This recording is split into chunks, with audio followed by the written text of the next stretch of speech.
지금 드디어 이제 이 엄청나게 쌓여있던 대기 자금이 움직이기 시작했다라는 자료가 나오기 시작했습니다.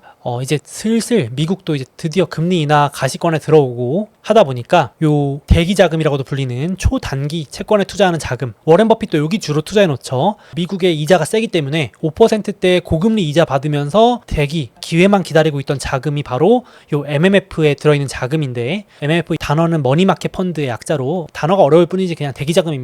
이게 6조 달러로 계속 고점을 경신하고 있었는데 드디어 이제 꺾이기 시작했다. 꺾인다는 얘기는 여기서 돈이 어딘가로 흘러갔다는 얘기입니다. 그래서 드디어 이 자금들이 채권과 주식 쪽으로 흘러간다는 얘기가 나오는 겁니다. 그래서 보통 과거에도 밑에 빨간색 금리입니다. 기준금리가 내려가면서 대기 자금이 줄어들면서 주식이나 채권으로 흘러나오는 건데, 이제 그 사이클이 시작된 겁니다. 드디어 이제 시장에서 알아챈 거죠. 야, 이제 금리나 이제 곧 온다. 움직이자. 마치 워렌 버핏이 이제 MMF에 현금 박아놓고 기다리다가 5%대 이자 받으면서 버티다가 5%보다 높은 기대 수익률이 보이니까 움직이기 시작하는 거겠죠. 야, 뭐하러 지금 위험하게 주식 투자를 해? 5% 이자 받으면서 원금 보장되는 데서 예적금 하면서 기다리고 있으면서 따박따박 이자 받다가 나중에 주식 많이 폭락하면 그때 사면 되지. 약간 그 느낌입니다. 지금 그래서 요 자금이 지금 기다리고 있었는데 금리 내려가고 증시가 조정받아서인지 한번 봐야겠죠.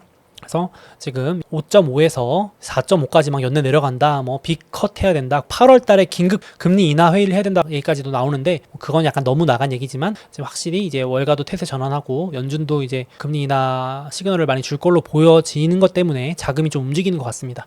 그래서 지금 미국도 9월부터 시작하지만 지금 글로벌 중앙은행들도 금리 인하 사이클이 본격화되는데, 지금 코로나 이후로 가장 빠른 속도로 금리 인하가 진행되고 있습니다.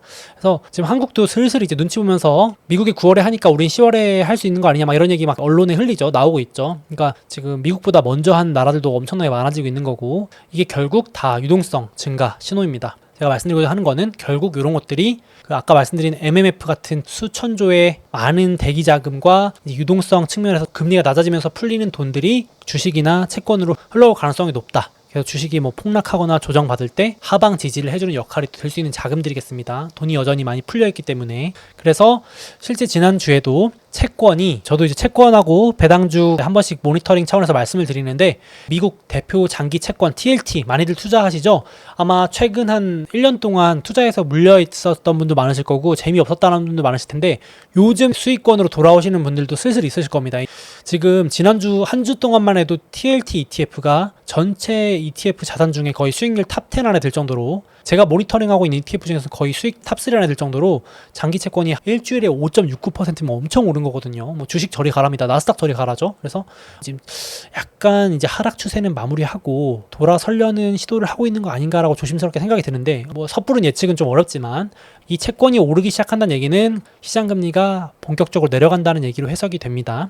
그래서 추세를 봐야겠죠. 하루에 1일비 하기보다는 이렇게 돌아선다고 판단된다면 금리 하락에 좀 더 수혜를 보는 자산들을 포트폴리오에 늘리는 것도 방법이 됩니다. 그래서 실제로도 동반적으로 지난주에 한 주간 주목받았던 자산들을 보면 당연히 이제 금, 은도 있고, 대표적인 이제 배당주 자산들, 소위 방어 자산이라고 불리는데 유틸리티 기업들, 리츠, 부동산 임대, 필수 소비재, 이런 기업들이 담긴 ETF가 많이 올랐는데, 이걸 좀 더 풀어보면 지난주에 많이 올랐던 주식들이 이런 겁니다. 가장 많이 올랐던 대표적인 배당주 중에 하나가 맥도날드, 그리고 넥스트 에라라고 제가 배당주 소개할 때마다 꼭 소개해드리는 기업 중에 하나, 미국의 최대 유틸리티 기업 중에 하나 넥스트 에라 6% 넘게 올랐고, 코카콜라, 펩시 3%씩, 리얼티 인컴, 폐기물 처리 기업, 이런 것도 대표적인 배당주 5% 넘게 올랐고요. 각종 ETF들도 이렇게 오히려 지금 빅테크나 나스닥 성장주 반도체 빠지는데 반대로 이런 쪽이 오르는 그런 모습을 보였습니다. 전형적인 이제 경제 둔화 그리고 금리 인하 위험에 해지하는 방어 자산들이 전형적으로 이제 오르는 그런 모습이었습니다. 그래서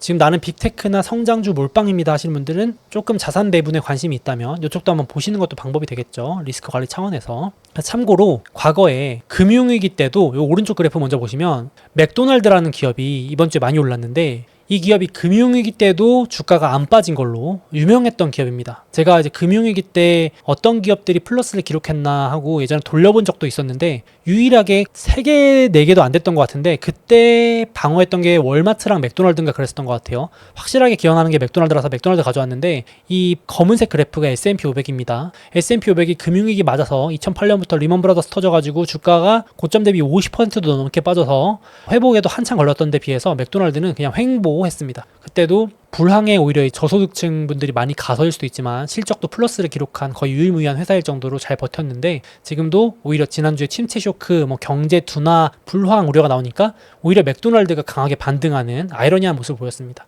그래서 배당주이자 방어주, 대표적인 불황주라고 보시면 되겠습니다. 맥도날드 이런 것도 있고 그리고 실제로 맥도날드도 실적이 코로나 이후로 처음으로 마이너스 맥도날드가 웬만하면 마이너스 안 가거든요. 진짜 정말 경기 방어주의 대표 주식이어가지고 웬만하면 안 빠지는데 코로나 때 락다운 건 이후로 처음으로 빠져가지고 쇼크가 나오긴 했지만 오히려 이제 시장에서는 금리 인하, 야 이거 불황이다. 맥도날드가 역성장할 정도면 진짜 금리 인하 해야 된다. 막 이러면서 오히려 주가는 상승하는 아이러니하는 모습을 보였습니다. 지금 맥도날드도 고객들 잡으려고 $5 저가 메뉴 했는데 대박 나가지고 8월까지 연장하겠다.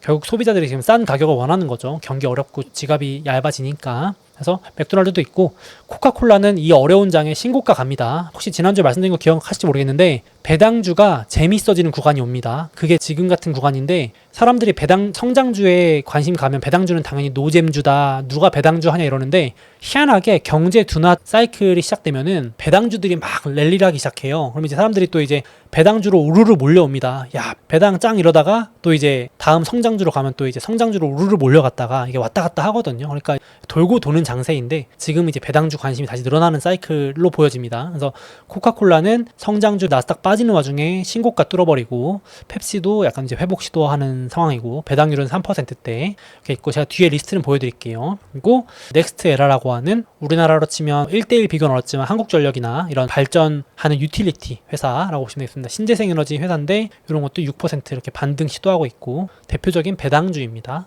이런 기업들이 모여있는 유틸리티 기업들도 ETF도 배당주로 이제 반등을 시도하고 있고 이게 이제 대표적으로 경기 둔화나 금리 인하 사이클에서 많이 주목을 받는 방어주, 배당주가 되겠습니다. 그리고 제가 이제 또 좋아하는 주식인 리얼티 인컴이라고 있는데 요것도 이제 금리 인하 대표 수혜주죠. 좀 오르고 있습니다. 반등. 시원하게 반등은 못하는데 요 주식도 한번 흐름 타면 이렇게 쭈르륵 올라가는 사이클을 또 탑니다. 그래서 부동산 리츠, 임대업을 하는 기업들 모아놓은 ETF도 이렇게 이제 하락을 멈추고 올라가는 모습을 보여주고 있습니다. 그래서 지금 아마 이걸 보시고 이렇게 말씀하시면 있을 거예요.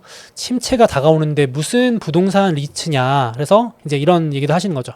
지금 미국 부동산 압류 규모가 10년, 9년 만에 최고치로 올라가고 있고 지금 미국 침체에 오면은 상업용 부동산 제일 먼저 터질 거고 지역은행 약한 골이 터질 건데 지금 이걸 투자하라는 게 말이 되냐? 맞습니다. 그런 걱정을 하신다면 여기 절대 투자하시면 안 됩니다. 그래서 이런 침체 쇼크가 온다면 당연히 이런 리츠나 부동산 심지어 앞에 소개해드린 배당주도 다 같이 빠지기 때문에 쇼크가 걱정되신다면 당연히 현금 들고 대기하시는 게 더 낫겠죠. 당연히 리스크는 말씀드려야 됩니다. 그래서 저도 그건 예의주시하고 있습니다. 이런 겁주는 게 이제 진짜 실제 위기로 이어질지는 조금 봐야겠습니다. 리스크도 고려는 하시고 다만 이제 그런 침체 쇼크가 현실화되지 않고 단순히 이제 경제 둔화 정도로 마무리된다면 이제 배당주 채권이 계속 관심을 받는 장세가 이어질 수 있을 거라고 보고 당분간은 또 이쪽 자산들도 같이 움직이지 않을까 싶어서 제가 리스트업 계속 드리고 있습니다. 그래서 앞에 소개해드린 여기 채권도 있지만 배당주 대표 리츠, 맥도날드 같은 기업들, 존슨앤존슨 헬스케어, 코카콜라, 펩시, 필수제, 넥스트에라, 유틸리티 이런 전력 개발 회사들이 현재 배당률이 얼마인지 여기 나와 있고요. 평소보다 얼마나 높은지 여기 차이가 있습니다. 요 차이가 클수록 평소보다 배당률이 높은 상황을 의미합니다. 요 표 보시면 이해가 되실 거고 제가 요거는 업데이트를 한 번씩 유튜브나 아니면 카페에 업로드 드리겠습니다. 배당주도 일부 자산 배분해서 한번 보셔도 좋을 것 같아요. 또 약간 성장주가 쉬어갈 때 배당주나 채권이 또 올라가는 방어, 배분 역할을 해줍니다. 나는 자산 배분이 너무 싫어요 하시는 분들은 나스닥이나 빅테크 조정장에 분할 매수하시는 게 속 편할 수도 있습니다. 개인 취향이니까요. 그래서 이제 오늘 이렇게 정리해봤는데 나스닥이 올해 첫 조정장도 진입하면서 빅테크 성장주 반도체가 많이 빠져가지고 좀 걱정이 되실 수 있는데 단기적으로 8, 9, 10월은 조금 무리해서 풀매수 이런 개념보다는 같이 천천히 열어놓고 분할매수 관점이 낫지 않을까 생각을 합니다. 침체 걱정 우려도 또 이제 조정 핑계로 계속 작용하기 때문에 이 5가지 조정 명분이 당분간 계속될 수 있겠다 생각을 해봅니다. 자, 다음으로 이제 드디어 미국의 금리 인하 사이클이 이제 본격 다가오고 있는데요. 제가 생각했을 때는 2022년 급격했던 금리 인상 이후에 가장 큰 금융시장의 변화가 아닐까 생각이 되는데요. 보통 이런 큰 변화가 있을 때마다 좋은 투자 기회가 찾아오곤 하는데요. 아마 구독자분들께서 가장 많이 궁금해하시는 부분은 이걸 것 같은데요. 그래서 이제 금리 인하 사이클에 다가오는데 어떤 주식에 어떻게 얼마만큼 투자하면 좋을까? 이런 고민들을 제가 올해 출시한 미국 주식 마스터 클래스에서 속 시원하게 해결하실 수 있을 것 같습니다. 금리 인하 사이클에서는 어떤 주식들이 특히 유리한지 또 제 실제 투자 사례를 담아서 금리 인하할 때 금리가 하락 사이클 다가올 때 어떤 주식들을 어떤 비중으로 어떻게 확대하는지 어떤 주식들을 반대로 축소하는지 이런 것들을 또 담아놓고 구독자분들께서 앞으로 평생 활용하실 수 있도록 스스로 판단하실 수 있도록 하는 노하우와 방법을 제 강의에 담아놨습니다. 그래서 특히 앞으로도 이런 감정이나 기분에 따라서 왔다 갔다 하는 투자가 아니라 또 일회성에 그치는 투자법이 아니라 평생 계속해서 오래오래 미국 주식 투자하시면서 활용하실 수 있는 아주 실질적인 노하우들로만 제 강의에 담아놨으니까 관심 있으신 구독자분들은 제 영상 댓글 더보기에 링크 참고해 주시면 좋을 것 같습니다.